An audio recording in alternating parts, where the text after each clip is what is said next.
ইন্নাল হামদালিল্লাহি ওয়াহদা ওয়াসসালাতু ওয়াসসালামু আলা মান লা নাবিয়্যা বা'দা।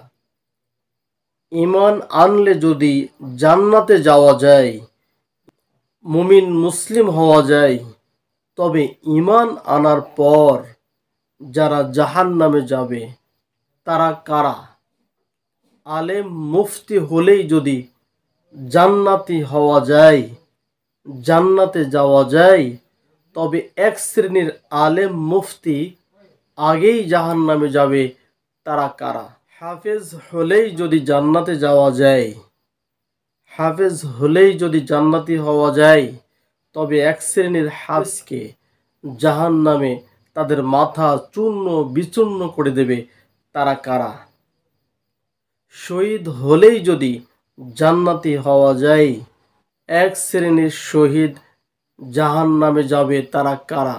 দান করলেই যদি জান্নাতি হওয়া যায়, দান করলেই যদি জান্নাতে যাওয়া যায়, তাহলে দান করার পরেও এক শ্রেণীর লোক জাহান্নামে যাবে, তারা কারা? সালাত আদায় করে, নামাজ আদায় করে যদি জান্নাতি হওয়া যায়, জান্নাতে যাওয়া যায়, তবে এক শ্রেণীর লোক সালাত আদায় করার পরেও, নামাজ আদায় করার পরেও জাহান্নামে যাবে, তারা কারা? আমল করলেই যদি জান্নাতে যাওয়া যায়, তবে এক শ্রেণীর লোক তারা আমল করার পরেও হাউজে কাউসারের পানি পান করতে পারবে না, তারা কারা? অতএব ঈমান থাকলে হবে না, ঈমানের কর্ম করতে হবে। আলেম হলে হবে না, মুফতি হলে হবে না, অবশ্যই তার কথা কাজের আমলের মিল থাকা লাগবে।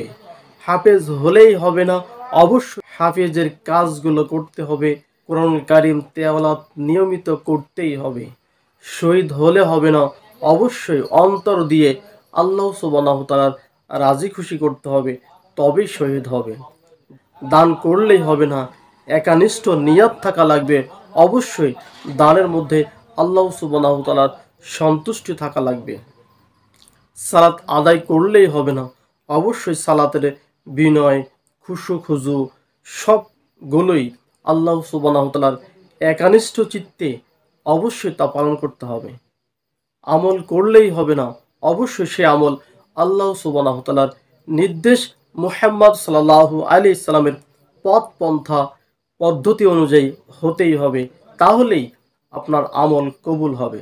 অতএব আল্লাহ সুবহানাহু ওয়া তাআলা সবাইকে সঠিক দ্বীনের বুঝ দান করুন। আল্লাহুম্মা আমিন।